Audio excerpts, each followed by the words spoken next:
Hello student, यदि आप class 10th Bihar board की तैयारी करते हैं तो आज हम आपके लिए लेकर आए हैं मैथ का अध्याय 14 जिसका नाम है संख्यांकी।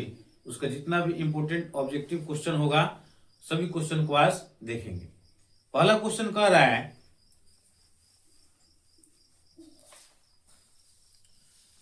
प्रश्न है 2, 5।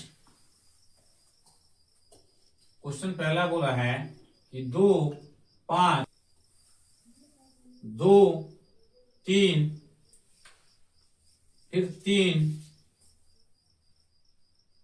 4, 3, फिर 3, 2, 4 का बहुलक ज्ञात करें। क्या बोला इस ज्ञात करने के लिए? बहुलक, यानी इसका बहुलक क्या होगा? बहुलक बराबर इसका बहुलक क्या होगा? तो बहुलक का मतलब होता है कि सबसे अधिक बार आने वाला चरमान। बहुलक का मतलब होता है सबसे अधिक बार आने वाला चरमान। इसमें देखेंगे सबसे अधिक बार कौन आया है, तो जब ध्यान से देखेंगे तो सबसे अधिक बार इसमें हमको 3 दिखाई दे रहा है। यानी अगर सबसे अधिक बार 3 है तो इसका आंसर क्या हो जाएगा? 3 हो जाएगा। मतलब बहुलक इसमें ये देखते हैं कि सबसे अधिक बार कौन सा संख्या आया है, तो इसका आंसर क्या हो जाएगा? हमारा 3 हो जाएगा। अगला क्वेश्चन देखते हैं, दूसरा नंबर क्वेश्चन। दूसरा नंबर क्वेश्चन क्या बोला है? प्रश्न ये है कि 5, 3, 8, 5, 4 का माध्य ज्ञात करें। इसके बाद क्वेश्चन है 5, 3, 5, 3, 8, 5, 4 का माध्य ज्ञात करना है। माध्य बराबर, तो माध्य का फॉर्मूला होता है कि आंकड़ों का योग और बटा में आंकड़ों की संख्या। बहुत आसान क्वेश्चन है। आंकड़ों का योग का मतलब होता है उसको जोड़ना। इसको जोड़ देंगे और बटा में कुल कितना संख्या हो रहा है उससे जो है भाग दे देंगे। यहाँ पे 5 और 3 जोड़ेंगे तो 8, 8 और 8 मिलके 16, 16 और 5 21 और 4 25, 25 हो जाएगा। 1, 2, 3, 4, 5 और 5 से क्या कर देंगे? भाग देंगे। भाग देने पर आंसर क्या प्राप्त होगा? हमारा 5। ठीक है, अगला क्वेश्चन देखेंगे। इसके बाद देखेंगे तीसरा नंबर क्वेश्चन। तीसरा नंबर क्वेश्चन में क्या बोला है? तीसरा नंबर प्रश्न है 1, 0, 5, 2 का माध्य ज्ञात करें। ये भी बहुत आसान क्वेश्चन है। सेम उसी तरह 1, 0, 5, 2 का माध्य ज्ञात करना है। फिर वही बात है, दोनों चारों को जोड़ देंगे और फिर 4 से भाग दे देंगे। जोड़ने पर 1 में 0 जोड़ेंगे, कोई फर्क नहीं। 5, 1, 6 और 2 8, 8 और बटा में 4, आंसर क्या हो जाएगा? 2 हो जाएगा। ठीक है, अगला क्वेश्चन देखेंगे। माध्य से संबंधित बहुत सा क्वेश्चन जो है क्वेश्चन बैंक में दिया हुआ है, लेकिन हम एक एक क्वेश्चन 1 से 2 बताएंगे और उसी टाइप पर आप लोगों को आगे खुद से सॉल्व कर लेना है। इसके बाद प्रश्न है माध्यिका ज्ञात करने वाला। 4 नंबर प्रश्न में क्या बोला है कि 8, 7, 12, 15, 10, 9, 11 का माध्यिका ज्ञात करें। माध्यिका ज्ञात करें। माध्यिका कैसे ज्ञात करते हैं इसको देखेंगे। माध्यिका ज्ञात करने के लिए सबसे पहले इसको आरोही क्रम में, मतलब बढ़ते हुए क्रम में पहले इसको सजा देंगे।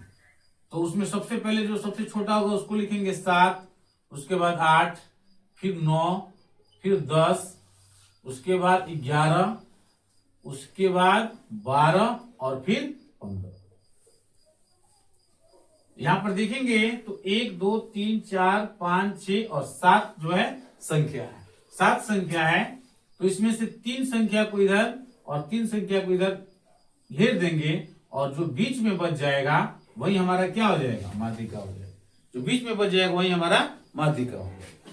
ठीक है, यानी चौथा का आंसर जो होगा ऑप्शन में अलग अलग आंसर कुछ ऑप्शन था, 2, 3, 4 करके ऐसे ऑप्शन था, 10 भी था।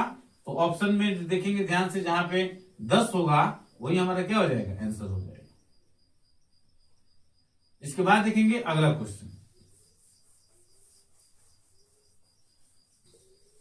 एक बार फिर से इस क्वेश्चन को रिपीट कर देते हैं। ये क्वेश्चन को जो है बढ़ते हुए क्रम में हमको क्या कर देना है? सजा देना है। 7, 8, 9, 10, 11, 12 और 15। जब इसको काउंट करेंगे तो 1 2 3 4 5 6 और 7 हो रहा है। 3 इधर और 3 इधर आराम से घेर देना है। जो बीच में बच जाएगा हमारा, यानी बीच में क्या बच रहा है 10, ये हमारा क्या हो जाएगा, आंसर हो जाएगा। ठीक है, अगला क्वेश्चन देखेंगे। इसके बाद अगला क्वेश्चन है 5वां नंबर क्वेश्चन। 5वें नंबर क्वेश्चन में क्या बोला है कि 3 comma 5 comma 2 comma 8, 3 comma 5 comma 2 comma 8 comma 10 comma 13 comma 17 का माध्यिका ज्ञात करें। ठीक है, तो इसको भी पहले सजा देंगे।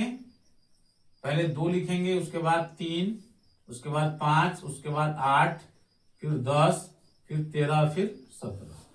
इसमें 1 2 3 4 5 6 7 फिर 7 हो रहा है, यानी फिर इसमें से 3 इधर घेर देंगे और 3 इधर घेर देंगे, और बीच में हमारा क्या बच गया 8। तो 8 हमारा क्या हो जाएगा, आंसर हो जाएगा। 8 क्या हो जाएगा, हमारा आंसर हो जाएगा।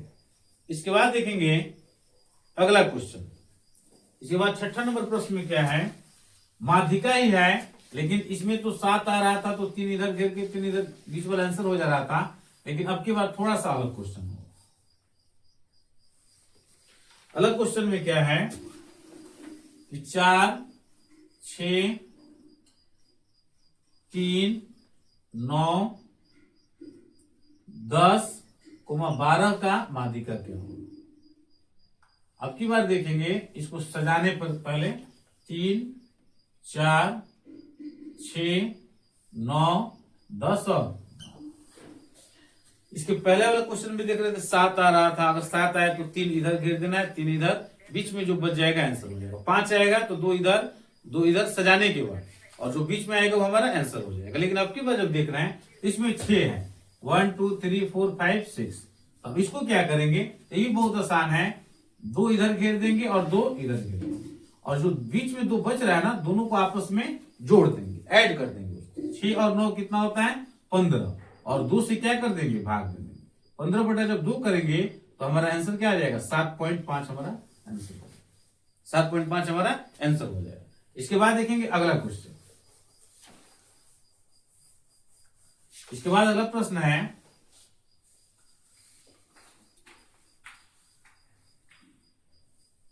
इसके बाद फिर एक बार और 7वां नंबर जो क्वेश्चन है वो सेम टू सेम माध्यिका ज्ञात करना है। 7वां नंबर क्वेश्चन देखना है आप लोग को और खुद से उसको सॉल्व करना है। इसके बाद 8 नंबर क्वेश्चन है कि 13 और 15 का समांतर माध्य क्या होगा। 13 और 15 का समांतर माध्य क्या होगा। समांतर माध्य भी जो है बहुत आसान चीज है। समांतर माध्य जब भी एग्जाम में पूछ दे तो कुछ नहीं करना है, दोनों को आपस में जो है जोड़ देना है। 13 और 15 को जब आपस में जोड़ेंगे तो ये हो जाएगा 28, और बट्टा में 2 से भाग दे देना है। आंसर क्या हो जाएगा 14। आंसर क्या हो जाएगा 14। अगला क्वेश्चन देखते हैं।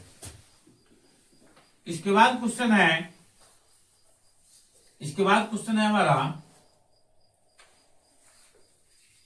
कि 17 और 21 का समांतर माध्य क्या होगा। सेम क्वेश्चन है, फिर उसको आपस में जोड़ देना है और 2 से भाग दे देना है। अगला क्वेश्चन, इसमें का जो टाइप है, अलग अलग टाइप हम बता देते हैं। उस पे जो जितना भी क्वेश्चन आपको मिले क्वेश्चन बैंक में, ऑब्जेक्टिव बुक्स में, उसको आपको सॉल्व करना है।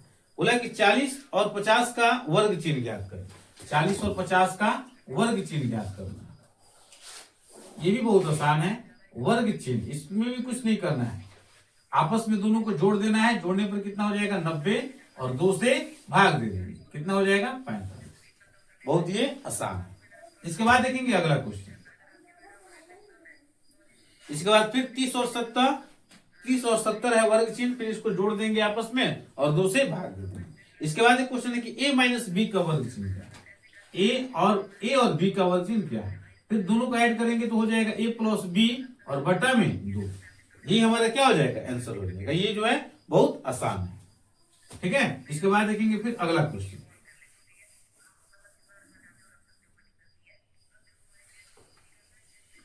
इसके बाद है 14 का वर्ग चिन्ह क्या होगा। 14 का वर्ग चिन्ह क्या होगा, तो वर्ग चिन्ह जो है बहुत आसान है। इसको डायरेक्ट हम बता देते हैं। वर्ग चिन्ह में 1 2 3 4 और ये 5, फिर 1 2 3 4 और ये 5, 5 5 कितना हो गया 10, 11 12 13 और 14।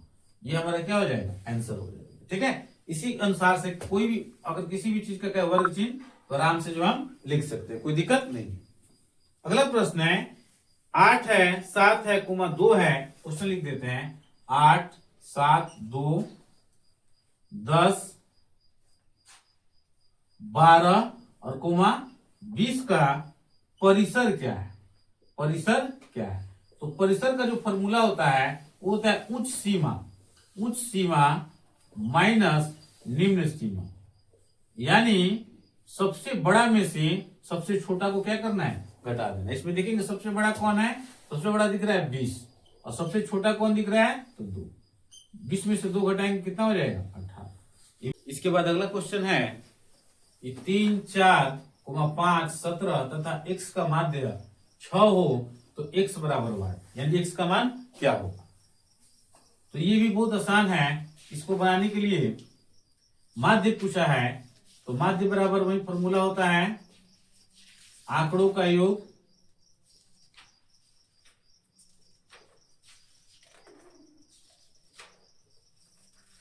बटा में आंकड़ों की संख्या। तो यहां पर कितना था हमारा माध्य, कितना दिया था, 6 दिया था। आंकड़ों का योग यानी सबको जोड़ेंगे 3 + 4 + 5 + 17 और x को भी इसी में जोड़ेंगे और बटा में आंकड़ों की संख्या कितनी है, तो 1 2 3 4 5, इसके नीचे 1 छुपा हुआ है। तो क्रॉस मल्टीप्लीकेशन यानी तिरछा तिरछी गुना करेंगे, 6 × 5 कितना हो जाएगा, 30 हो जाएगा। और सब में 1 से गुना करें कोई फर्क नहीं पड़ेगा, ये हो जाएगा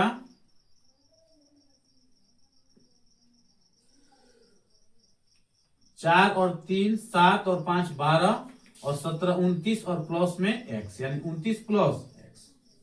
यहाँ 30 अपने जगह पे रहेगा, प्लस 29 बराबर किधर रहेगा, तो -29 बराबर में x। 30 में से 29 घटेगा तो कितना हो जाएगा, बराबर, यानी x का मान कितना आ गया, 1 आ गया। एक बार फिर से इसको समझा देते हैं। माध्य बराबर फॉर्मूला था आंकड़ों का योग बटा में आंकड़ों की संख्या। माध्य कितना था, तो 6 था। ठीक है, इसके नीचे 1 छुपा हुआ है, बराबर आंकड़ों का योग यानी सबको आपस में जोड़ दिए हैं और संख्या कुल 5 था तो 5 कर दिए, है ना। अब क्रॉस मल्टीप्लीकेशन करेंगे, तिरछा तिरछी गुना करेंगे तो 6 × 5 कितना हो जाएगा, 30 हो जाएगा। और फिर सबको जब जोड़ेंगे हम तो आ जाएगा 29 और ये प्लस में x होगा, ये मतलब जुड़ेगा नहीं, ये अलग रहेगा, तो 29 + x हो जाएगा। और x से गुना करेंगे कोई फर्क पड़ने वाला नहीं है, तो 29 + x उतर जाएगा। 30 अपने जगह पे, +29 बराबर किधर है, -29 बराबर में x। 30 में से 29 गया 1, यानी x का मान कितना आ गया, 1 आ गया। ठीक है, फिर इसके बाद मिलेंगे अगले चैप्टर में, तब तक के लिए धन्यवाद।